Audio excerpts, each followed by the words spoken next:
Hello students, पिछले class में हमने टाइप्स ऑफ हाइब्रिडाइजेशंस के बारे में बात किया था और sp, sp2 और sp3 हाइब्रिडाइजेशंस हमने कंप्लीट किए थे। ठीक है, अब नेक्स्ट टाइप आज हम देखने वाले हैं sp3d हाइब्रिडाइजेशन। अब वैसे तो हाइब्रिडाइजेशन कैसे होता है इसका जनरल आइडिया तो आपको पिछले लेक्चर में आ गया होगा। ठीक है, तो sp3 हाइब्रिडाइजेशन में क्या होगा, हाइब्रिडाइजेशन मतलब क्या होता है कि यहाँ पर डिफरेंट एनर्जीज के एटॉमिक ऑर्बिटल्स मिक्स होते हैं और equal number of new orbitals form करते हैं जिनकी एनर्जी सेम होती है और शेप भी क्या होता है, सेम होता है। ओके, तो sp3d हाइब्रिडाइजेशन में क्या होगा, यहाँ पर कितने ऑर्बिटल्स दिखाई दे रहे हैं, एक s है, 3 p ऑर्बिटल और एक d ऑर्बिटल, टोटल कितने हो गए, 5 ऑर्बिटल्स हो गए। ठीक है, तो इस हाइब्रिडाइजेशन में क्या होगा, 1s okay 3p and 1d orbital, ठीक है 1d ऑर्बिटल मिक्स होंगे। ठीक है, 1d orbital mix and gives, और क्या देंगे, गिव्स न्यू 5 sp3d ऑर्बिटल, नए 5 ऑर्बिटल्स देंगे। कौन से होंगे, उसमें हर किसी का नाम क्या होगा, sp3d ऑर्बिटल ही होगा। तो 5 sp3d orbitals of same energy and shape, जिनकी एनर्जी भी क्या होगी, सेम होगी और शेप भी उसका सेम होगा। ठीक है, तो जैसे कि फॉर एग्जांपल, ठीक है, फॉर एग्जांपल की बात करते हैं कि फॉस्फोरस पेंटाक्लोराइड, ये जो कंपाउंड है, ठीक है, या जो मॉलिक्यूल है, ये कौन से हाइब्रिडाइजेशन शो करता है, sp3d हाइब्रिडाइजेशन। अब हाइब्रिडाइजेशंस के लिए सबसे पहले तो हाइब्रिड ऑर्बिटल बननी चाहिए। ठीक है, तो ये जो ऑर्बिटल्स यहाँ पर बन रहे हैं जिसको हम बोलते हैं हाइब्रिड ऑर्बिटल, ये कौन फॉर्म करके देता है, ये देता है सेंट्रल एटम। ठीक है, मेहमान कौन से हैं नए, जो फास्फोरस से अटैच होने वाले, क्लोरीन। तो फास्फोरस क्या कर देगा, उन मेहमानों के लिए अरेंजमेंट करेगा, मतलब हाइब्रिड ऑर्बिटल बनाएगा। कितने, sp3d ऑर्बिटल। तो क्या करेगा फास्फोरस, ओके, फास्फोरस का एटॉमिक नंबर कितना है, 15, इसका जनरल इलेक्ट्रॉनिक कॉन्फ़िगरेशन क्या होगा, 2 8 5। तो इसके आउटर मोस्ट शेल में जो 5 इलेक्ट्रॉन्स है ना, ये 5 इलेक्ट्रॉन्स वो कहाँ से कलेक्ट करेगा, एक्चुअली इसके लिए वो यूज करेगा 1s ऑर्बिटल। ठीक है, सो फास्फोरस क्या करेगा, अपने यूज करेगा, क्या यूज करेगा, 1s ऑर्बिटल यूज करेगा। ठीक है, उसके साथ साथ 3p ऑर्बिटल्स और 1d ऑर्बिटल्स को यूज करेगा। ठीक है, और इससे क्या बनाएगा, इससे हाइब्रिड ऑर्बिटल्स बनाएगा। कितने, 5 sp3d orbital. So the phosphorus use 1s 3p and 1d orbital, ठीक है, orbital and form, ठीक है, and form the 5 hybrid orbital। कौन से hybrid orbital बनेंगे, 5 sp3d hybrid orbital बनेंगे। ठीक है, sp3d hybrid orbital बनेंगे। ओके, अब ये 5 ऑर्बिटल्स अरेंज कैसे होता है, out of this 5 hybrid orbitals the 3 orbitals are arrange at the corners of equilateral triangle. ठीक है, बिल्कुल ट्रायंगल जैसे, यानी कॉर्नर्स ऑफ ट्रायंगल। ठीक है, इक्विलैटरल ट्रायंगल के कॉर्नर्स जैसे ये 3 ऑर्बिटल, इसमें से 3 ऑर्बिटल्स अरेंज हो जाते हैं। So out of these 5, 3 orbitals are arranged at the corners of equilateral triangle and in one plane। एक ही प्लेन में p के 3 ऑर्बिटल्स, फास्फोरस के 3 ऑर्बिटल, कौन से, sp3d ऑर्बिटल, एक ही प्लेन में इक्विलैटरल ट्रायंगल के कॉर्नर की तरफ क्या होता है, अरेंज होते हैं एक ही प्लेन में। और जो 2 ऑर्बिटल्स जो बचे हैं, वो 2 ऑर्बिटल्स एक्चुअली कैसे होते हैं, that 2 orbitals are perpendicular to this plane. Okay, ये तो 3 ऑर्बिटल्स एक ही प्लेन में होंगे, लेकिन जो 2 बचे हुए sp3 हाइब्रिड ऑर्बिटल हैं, वो उस प्लेन को, उस ट्रायंगुलर प्लेन को परपेंडिकुलर होता है। मतलब 1 orbital is about the plane and another orbital is below the plane. 3 बिल्कुल प्लेन में रहेंगे, एक ऊपर से परपेंडिकुलर और एक नीचे से परपेंडिकुलर। इस तरीके से ये 5 ऑर्बिटल्स क्या होते हैं, अरेंज हो जाते हैं। ओके, समझ में आया। तो जो प्लेन में है, इनके बीच में एंगल होता है 120, और जो परपेंडिकुलर ऑर्बिटल है, जो ऑर्बिटल्स क्या है, प्लेन को परपेंडिकुलर है, ये प्लेन के साथ में बनाते हैं 90 डिग्री। ओके, तो इस तरीके से क्या हो गए, 5 sp3d हाइब्रिड ऑर्बिटल्स फास्फोरस के रेडी हो गए। अब ये ओवरलैप होंगे, किसके साथ ओवरलैप होंगे, क्लोरीन के साथ में। क्लोरीन का लास्ट इलेक्ट्रॉन कौन से ऑर्बिटल में होता है, p ऑर्बिटल में। तो क्या होगा, ये ऑर्बिटल्स अब क्लोरीन के ऑर्बिटल से क्या होंगे, ओवरलैप होंगे, जैसे कि इस तरीके से एक क्लोरीन हो गया, ठीक है। इसी तरह से सिमिलरली ये सेकंड क्लोरीन हो गया, और लाइक दिस ये सभी क्लोरीन के ऑर्बिटल्स इनके साथ क्या होंगे, ओवरलैप होंगे, और ओवरलैपिंग होने के बाद जो मॉलिक्यूल बनेगा वो क्या बनेगा, फास्फोरस पेंटाक्लोराइड, ठीक है। अब यहाँ पर एक हाइब्रिड ऑर्बिटल जैसे ही अरेंज होते हैं, यही sp3 हाइब्रिड ऑर्बिटल्स मॉलिक्यूल्स के शेप के बारे में बताते हैं, okay, that gives the shape of molecule. तो यहाँ पर शेप ऑफ मॉलिक्यूल कैसे दिखाई देगा, यहाँ पर शेप ऑफ मॉलिक्यूल, ठीक है, कैसे बन जाएगा, क्या बना है, यहाँ पर ट्रायंगल बना हुआ है और दो ऑर्बिटल परपेंडिकुलर है, तो इसीलिए इसका शेप क्या बनता है, इस ट्रायंगल से बनता है ट्राइगोनल, ठीक है। और जो दो ऊपर से हैं, दो है, दैट्स अ बाय, तो शेप बनता है ट्राइगोनल बाय पिरामिडल, ठीक है। इसका शेप क्या बनता है, ट्राइगोनल बाय पिरामिडल। और ये शेप कौन देता है, जो sp3d हाइब्रिड ऑर्बिटल्स बने हुए हैं, जो स्पेस में अरेंज होते हैं, वही मॉलिक्यूल्स को रिजल्टेंट शेप देते हैं, ओके। तो ये हो गया sp3d हाइब्रिडाइजेशन। अब सिमिलरली sp3d2 हाइब्रिडाइजेशन, अगर इसके बारे में देखेंगे, ठीक है, sp3d2 हाइब्रिडाइजेशन, अब क्या होगा, अब बस वैसे ही कंसेप्ट यूज करना है। यहां पर क्या होगा, एक s 3 p और 2 d, इन ऑर्बिटल्स का मिक्सिंग होगा, और इनसे क्या मिलेगा, क्या मिलेगा, यहां पर 1s 3p and 3p and 2d orbitals, ठीक है, d ऑर्बिटल्स फॉर्म, ये क्या करेंगे, नए ऑर्बिटल्स बनाएंगे, ठीक है, जिनका नाम क्या होगा, फॉर्म कितने होंगे, 3 2 5 1 6, form the 6 sp3d2 hybrid orbital, okay, hybrid orbital. अब ये जो 6 हाइब्रिड ऑर्बिटल बने हैं, यही 6 ऑर्बिटल्स किसके किसके, फॉर एग्जाम्पल अगर हम मान लेते हैं, ठीक है, for example SF6 sulphur hexafluoride molecule, अगर इसके बारे में देखते हैं, ओके, ये मॉलिक्यूल जो बनता है कैसे बनता है, sp3d2 हाइब्रिडाइजेशन से। अब इसमें सेंट्रल कौन होगा, सल्फर, ओके। सल्फर का एटॉमिक नंबर कितना है, 16, इलेक्ट्रॉनिक कॉन्फ़िगरेशंस 286, इसके आउटर मोस्ट शेल में कितने इलेक्ट्रॉन है, 6। अब ये 6 इलेक्ट्रॉन कहां से कलेक्ट होंगे, एक 1s से, 3p से और 2d से। इस तरह से 6 इलेक्ट्रॉन सल्फर क्या करेगा, यूज करेगा कौन से ऑर्बिटल से, इन 3 ऑर्बिटल से, और इनसे क्या बनाएगा, 6 sp3d2 हाइब्रिड ऑर्बिटल बनाएगा, कौन, सेंट्रल एटम, ओके।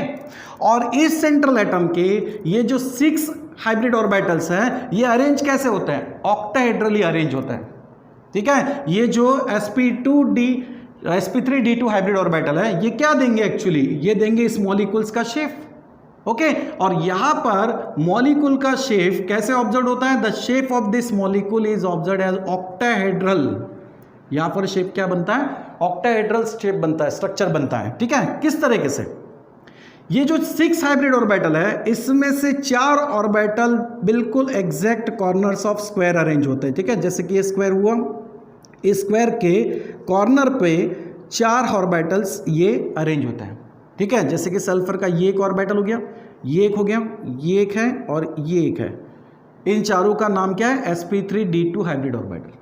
तो 4 अरेंज होते हैं exactly corners of that square, और 2 कैसे होता है, बिल्कुल इसी तरह, कैसे होता है, परपेंडिकुलर टू दैट प्लेन।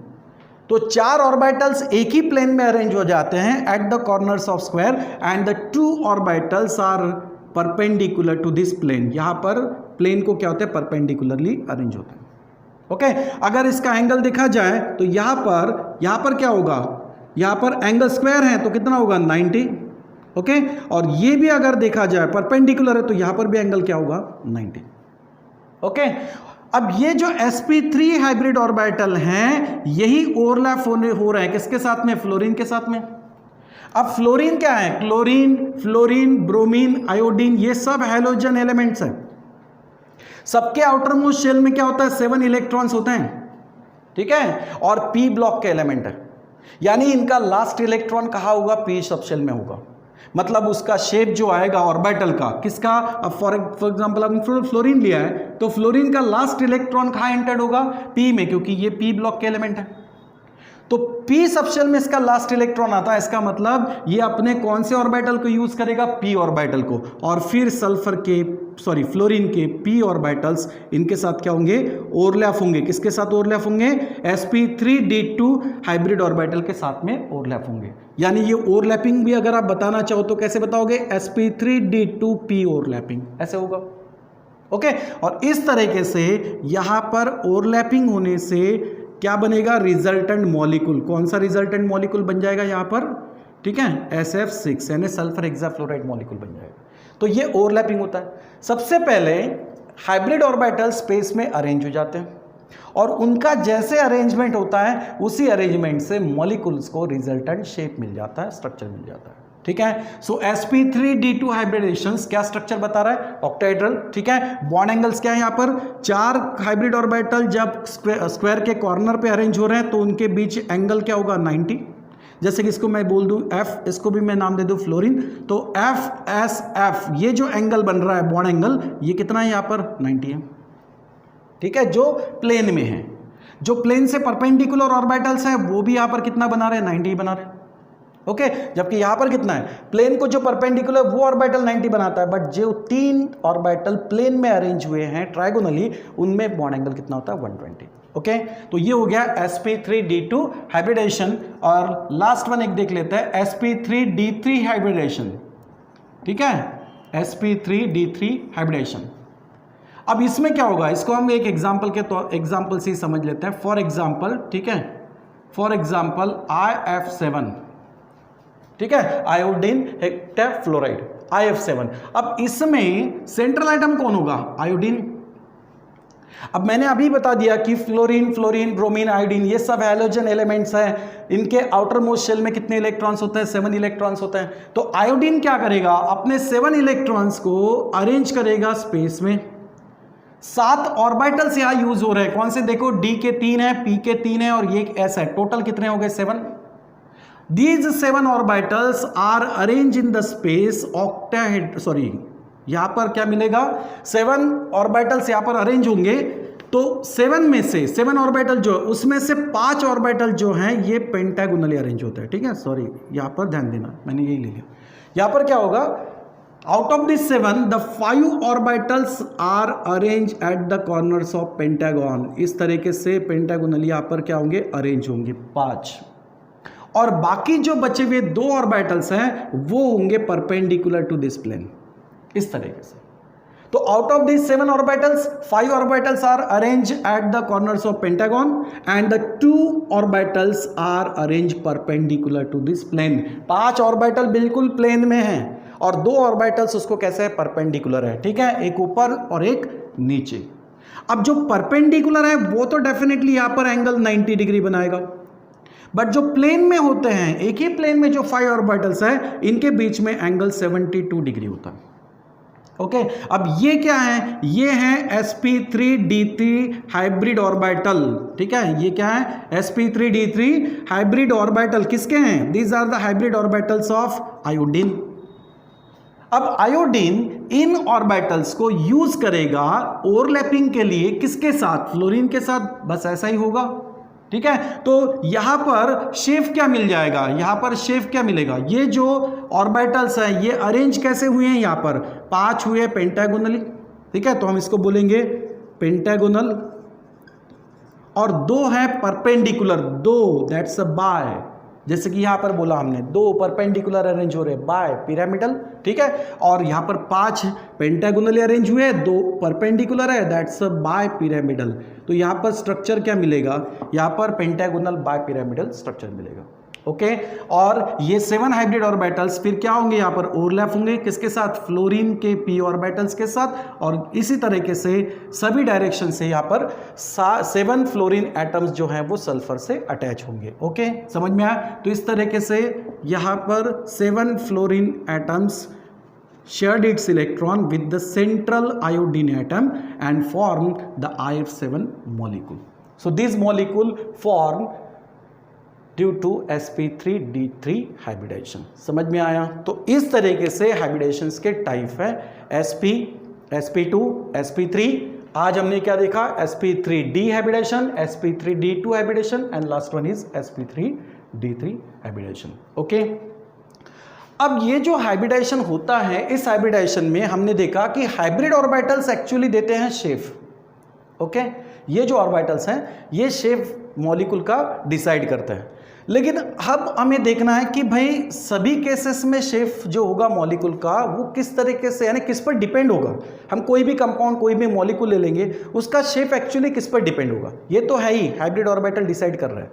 लेकिन यहाँ पर देखो, हमने अभी तक जितने भी एग्जाम्पल देखे, जैसे कि ये फॉस्फोरस का एग्जाम्पल देखा, ये क्या कर रहा है, अपने आउटर मोस्ट शेल में जो इलेक्ट्रॉन्स है 5, इनको बॉन्डिंग में काम में ला रहा है, पूरे इलेक्ट्रॉन्स काम में ला रहा है। इसके 5 इलेक्ट्रॉन्स पूरे यूटिलाइज हो गए यहां पर बॉन्ड फॉर्मेशन बनाने के लिए। अब फॉस्फोरस के पास में आउटर मोस्ट शेल में कोई इलेक्ट्रॉन है नहीं है, तो जो बॉन्डिंग में इलेक्ट्रॉन शेयर हो जाते हैं इसको बॉन्ड पेयर कहते हैं। अगर मैं यहां पर कहूं तो बॉन्ड पेयर फॉस्फोरस की कितनी हो गई, 5, क्योंकि वो अपने 5 इलेक्ट्रॉन्स को बॉन्ड फॉर्मेशन के लिए यूज कर रहा है। इसके अलावा फॉस्फोरस में आउटर मोस्ट शेल में इलेक्ट्रॉन्स रिमेनिंग नहीं है, तो यहां पर सभी के सभी क्या दिख रहा है, बॉन्ड पेयर, और बाकी बचे हुए इलेक्ट्रॉन कुछ भी नहीं है, उसको बोलते हैं लोन पेयर। तो फॉस्फोरस के पास में लोन पेयर तो है ही नहीं, बॉन्ड पेयर है। ऐसा ही सल्फर हेक्साफ्लोराइड में भी देखो, सल्फर के आउटर मोस्ट शेल में 6 इलेक्ट्रॉन होते हैं, ये 6 बॉन्ड बना रहा है, 6 के 6 इलेक्ट्रॉन्स बॉन्डिंग में यूज कर रहा है। इसका मतलब सल्फर के पास 6 बॉन्ड पेयर होंगी, लेकिन लोन पेयर नहीं है। ओके, तो लोन पेयर क्या होता है, लोन पेयर के लिए थोड़ा सा मैं बता दूं, जैसे कि अगर मान लो कि अमोनिया NH3, नाइट्रोजन यहां पर 3 हाइड्रोजन्स के साथ में बॉन्ड बना रहा है, ठीक है, ओके बराबर। अब नाइट्रोजन का एटॉमिक नंबर कितना है, 7, इलेक्ट्रॉनिक कॉन्फ़िगरेशंस क्या होगा, 2, 5। अब इसके आउटर मोस्ट शेल में कितने इलेक्ट्रॉन है, 5 है, लेकिन इसने बॉन्डिंग में अभी तक कितने इलेक्ट्रॉन यूज किए भाई, सिर्फ 3 इलेक्ट्रॉन यूज किए हैं। इसका मतलब नाइट्रोजन के पास अगर मैं बॉन्ड पेयर बोल दूं तो कितने हैं, 3 हैं, ठीक है, लेकिन बॉन्ड पेयर के साथ साथ इसके पास अभी भी 2 इलेक्ट्रॉन्स रिमेन हैं, उसी को लोन पेयर ऑफ इलेक्ट्रॉन कहते हैं। तो नाइट्रोजन के पास 3 बॉन्ड पेयर के साथ साथ क्या हैं, 2 lone pair of electron, 2 electrons की पेयर भी हैं, लोन पेयर है। लोन पेयर बोल देंगे तो कितना होगा, 1, पेयर बोला ना, तो पेयर बोला तो 1 होगा, लेकिन उस 1 पेयर में इलेक्ट्रॉन कितने होंगे, 2। तो बॉन्ड पेयर कितना भाई, 3, और लोन पेयर कितना, 1। अगर मैं बोलूं आपको कि हाइब्रिडाइजेशन कौन सा होगा, तो हाइब्रिडाइजेशन इसी से आप आसानी से पहचान सकते हो, कौन सा, bond pair plus lone pair, इनकी एडिशन कर दो तो यहां पर 3 + 1 = क्या मिलेगा, 4। अब ये 4 देख लो आपको कहां मिले थे, इसके पहले लेक्चर में हमने sp3 हाइब्रिडाइजेशन पढ़ा था। कितने ऑर्बिटल यहां पर, 3 + 1 कितने हुए, 4। तो डेफिनेटली अमोनिया मॉलिक्यूल्स का फॉर्मेशन होते वक्त, NH3 को क्या कहते हैं, अमोनिया, अमोनिया मॉलिक्यूल का फॉर्मेशन होते वक्त नाइट्रोजन सेंट्रल एटम कौन से हाइब्रिडेशन को शो कर रहा है, sp3 हाइब्रिडेशन को शो कर रहा है। ओके, अब sp3 हाइब्रिडेशन का शेप क्या होता है, टेट्राहेड्रल होता है, ये हमने पिछले क्लास में देखा। यहां पर भी टेट्राहेड्रल ही होगा, लेकिन बॉन्ड एंगल में फर्क गिरता है। बस वही हमें बात एक्सप्लेन करनी है कि हाइब्रिडाइजेशन होगा, शेप ऑफ मॉलिक्यूल भी बनेगा हाइब्रिडेशन के हिसाब से, लेकिन वो शेप ऑफ मॉलिक्यूल डिपेंड करता है बॉन्ड पेयर और लोन पेयर के नंबरिंग पे, कितनी बॉन्ड पेयर वहां प्रेजेंट है और कितनी लोन पेयर है। ओके, ये एग्जाम्पल में बॉन्ड पेयर है ही नहीं, अगर यहाँ लोन पेयर है ही नहीं, मैं अगर इसमें बॉन्ड पेयर बोल दूं तो कितने होंगे, 5, क्योंकि इसने 5 इलेक्ट्रॉन्स बॉन्डिंग में लगा दिए। लेकिन अगर मैं लोन पेयर की बात करूं तो लोन पेयर क्या हो जाएगा, 0। अगर इसकी एडिशन कर दूं तो 5 + 0 = 5 मिलेगा, डेफिनेटली 5 है, मतलब वो हाइब्रिडेशन कौन सा है, sp3d हाइब्रिडेशन है, क्योंकि इसमें हाइब्रिड ऑर्बिटल मेजर करो कितने, 3 + 1 4 और ये 1 5। ओके, तो हमें शेप ऑफ मॉलिक्यूल 2 तरह से बताने हैं, एक तो on basis of number of bond pairs and second one on the basis of number of bond pair plus lone pair. मतलब एक बार हम बॉन्ड पेयर के हिसाब से बताएंगे, दूसरे बार हम बॉन्ड पेयर और लोन पेयर दोनों का एडिशन करके हाइब्रिडेशंस को बताएंगे, उसमें बॉन्ड एंगल में क्या चेंजेस होते हैं वो हम इसके बाद में पढ़ेंगे। ठीक है, समझ में आया बेटा?